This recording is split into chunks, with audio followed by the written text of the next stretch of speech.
friends, welcome back to Vlogmas. We are at day 18, 1 week until Christmas. Here's the song I made up about it. 1 week till Christmas, 1 week till Christmas, 1 week till Christmas. And I'm 2 days before we leave for Tennessee. We're going to be wrapping up some of the things that we're doing to get ready for it. Packed clothes last night, got my shoes picked out. I got to find a bag that'll fit my toiletries and my hair stuff and my makeup and my shoes. But other than that, we're moving along pretty well. If I look tired, it's because I am tired.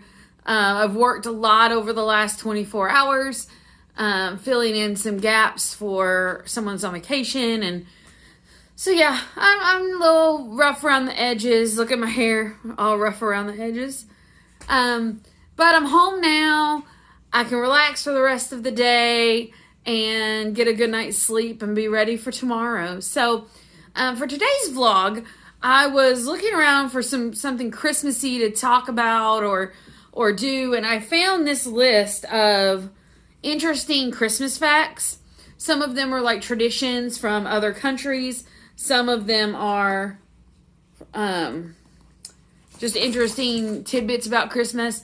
I will put the link where I got this list in the description box so that you can check it out yourself if you want to, because there are pictures of certain things that I won't be able to show on camera. But I will go through this list, maybe give you my own commentary to some of them, because as I was reading them, there are some interesting traditions. So the first one is called Family Sauna. Nothing says Christmas like getting naked with your family. In Estonia, it's traditional for the whole family to take a sauna together on Christmas Eve before church. Family, we're not gonna do that. Although, with the temperatures today being like 10 degrees, I could use a sauna, I tell you that. Number 2, frisky ferns. Bringing a whole new meaning to the tradition of kissing under the mistletoe, people used to believe that this plant was an aphrodisiac.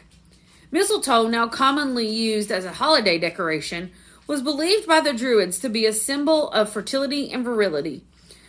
On a slightly less arousing note, the name mistletoe comes from the Anglo-Saxon word mistletoe, which translates essentially as dung on a twig, because the plant was commonly spread via bird droppings.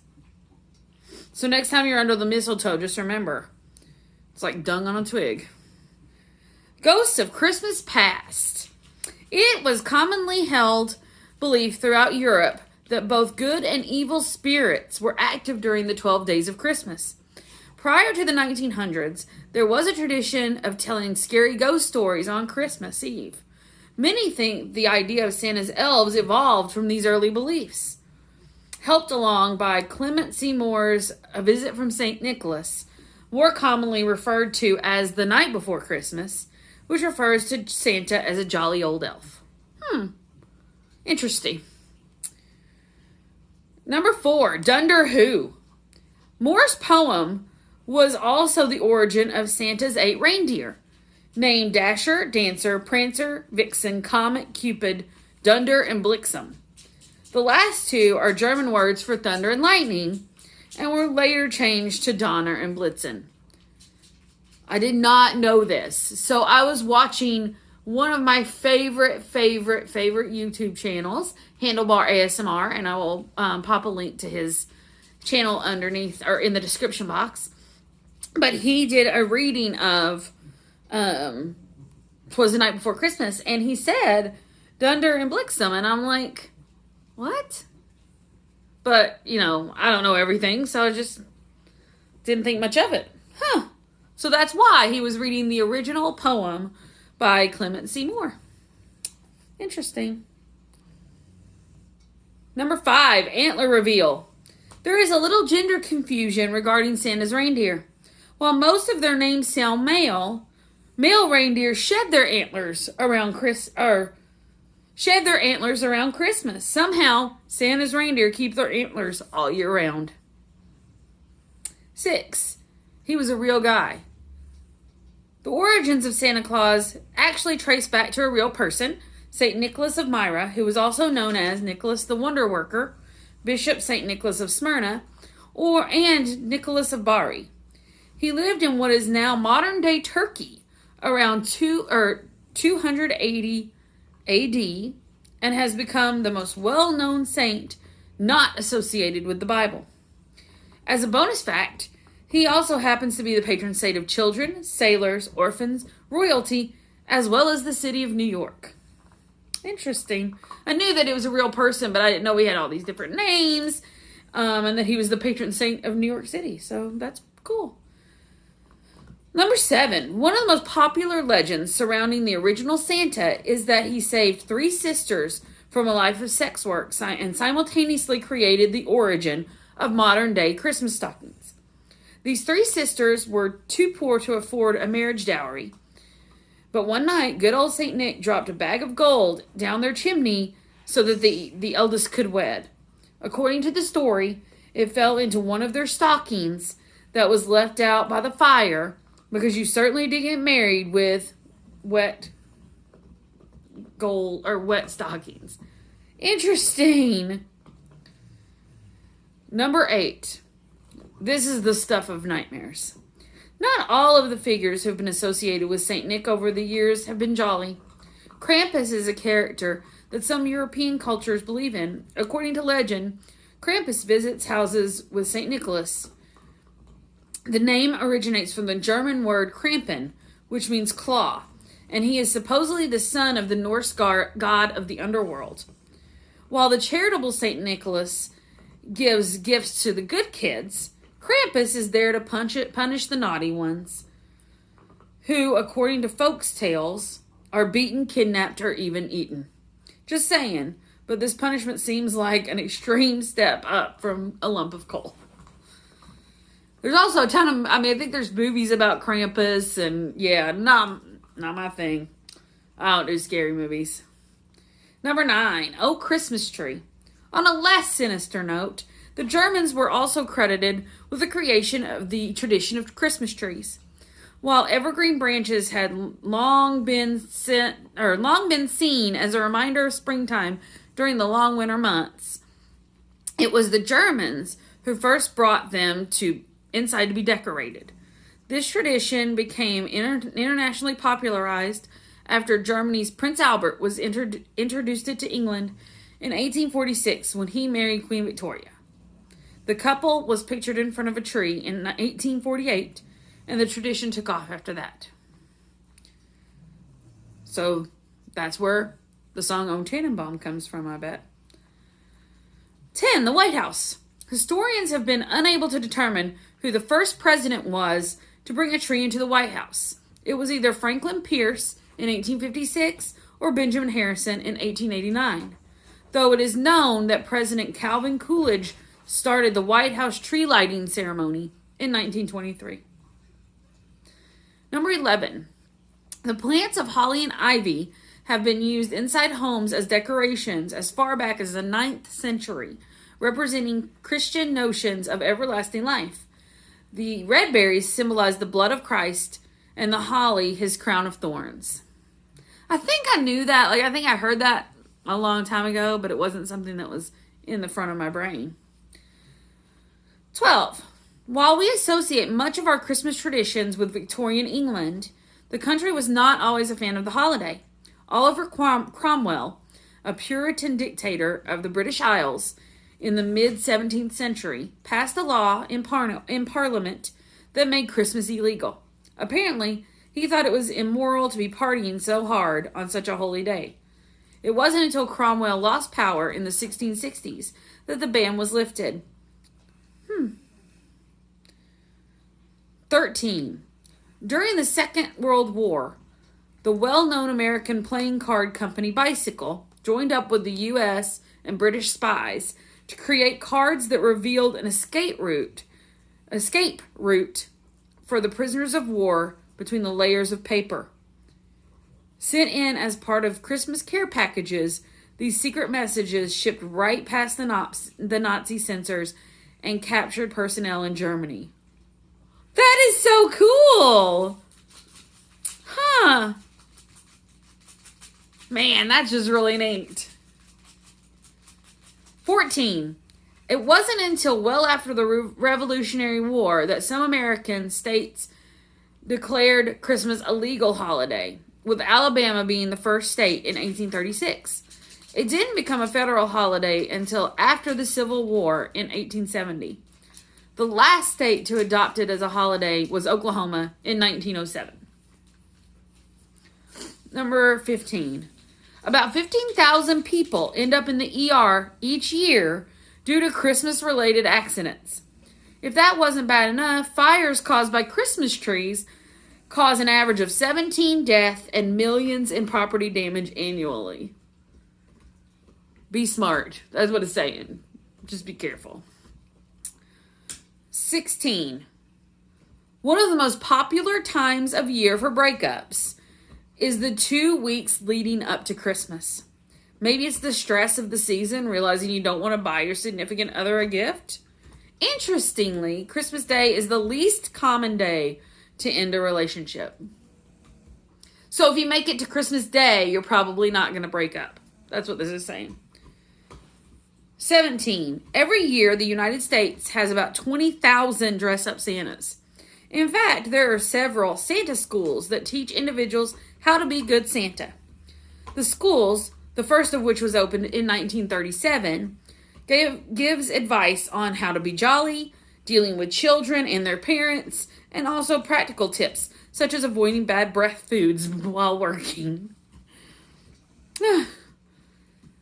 Yes, and I just thought of this because in the movie Noelle, she goes to a Santa school. She goes to a Santa school to look for her brother. But anyway, I didn't know that there were really Santa schools. That's really cool. 18. Most of the Christmas songs that are popular today are actually written or co-written by Jewish people, including I'll Be Home for Christmas, Winter Wonderland, Chestnuts Roasting on an Open Fire, Rudolph the Red-Nosed Reindeer, and the best-selling single of all time, not just the best-selling Christmas song, White Christmas. This song, originally sung by Bing Crosby in the film Holiday Inn, 1942, has had many versions over the years. That's so... Not surprisingly, there's a lot of songwriters and people in Hollywood that are Jewish, so that kind of makes sense. 19. Rudolph the Reindeer was originally created in 1939 by copywriter Robert L. May as a promotional tool for the Chicago department store Montgomery Ward. In those days, a red nose was seen as a sign of chronic alcoholism, which made the store owners nervous about the idea. They eventually agreed after May took them to see the reindeer at the Chicago Zoo. Number 20. Santa's iconic red suit wasn't always red. Prior to the 1930s, it was more often pictured as white, green, or blue. Thomas Nast, the illustrator of Moore's A Visit from Christmas, or Was the Night Before Christmas, depicted Santa with a red coat in the late 19th century and inspired illustrator Haddon Sundblom in 1931 when he was tasked with creating the advertisements for Coca-Cola.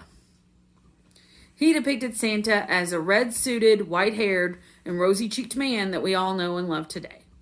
So yes, the Santa we see in the stores, on Christmas cards, everywhere, was created for Coca-Cola. Number 21. This is a follow-up kind of to the last one. Contrary to popular belief, though, it wasn't Coca-Cola who first used a red-coated Santa for advertising. Prior to Coke, White Rock Beverages sold their mineral water using a red and white Santa in 1915. 22. On December 24th, 1948, the U.S. Air Force issued a bizarre statement. It stated that they had detected early warning radar net to the north, one unidentified sleigh powered by 8 reindeer at 14,000 feet, heading 180 degrees. The Associated Press published articles passing along this report to the public. This marked the first time that the U.S. Air Force issued a statement about tracking Santa Claus on Christmas Eve. On Christmas Eve this year, you can call the United States Air Force and receive an update on Santa's location. So that's probably what led to, NORAD and the Santa sightings and all of that. So that's kind of cool. 23. The same guy who created the Headless Horseman, Washington Irving, is also credited with the idea of Santa Claus's flying sleigh. 24. There are approximately 2 billion children under 18 around the world, according to the United Nations Children's Fund. Given this, along with the average of 2.5 children per household, Santa has about 800 million stops to make on the night of Christmas Eve. It needs to travel a total of, 221 million miles to do so. Seems totally doable, right? Slight problem. To make all of his stops, his acceleration between each would have to be at a rate of 12.19 million miles per second, and the force would essentially crush, flatten, and scramble Santa to death. They don't understand that it's magic. See, that's the problem. You can't use actual physics for the magic of Santa. Doesn't work. It's Santa. So number 25. There are 60 on the list. I'm going to stick with 25. If you want to read the others, like I said, the link will be in the description box. But there's December 25th. It's Christmas, so I'm going to stick with 25. So the people of Iceland may have come up with a solution or a way around the problem of Christmas physics not working. According to them, there are 13 Santas that operate in their country. Starting on December 12th, they come down the mountain one by one to each leave a gift for children there. If this doesn't sound awesome enough, the Santas have names like Meat Hook, Door Sniffer, and Spoon Licker. So, just a minute, the dogs have something to say. There's a person walking by and they want to talk to them, even though they cannot hear them. You guys done? All right, they're done. So, I hope that Spoon Licker comes to your house and delivers presents to you in 1 week from today. I hope you guys enjoyed that. It was just, like I said, just some interesting things I found on the internet. Little facts and traditions about Christmas. That's all I have for today for Vlogmas Day 18. And I will see you guys tomorrow.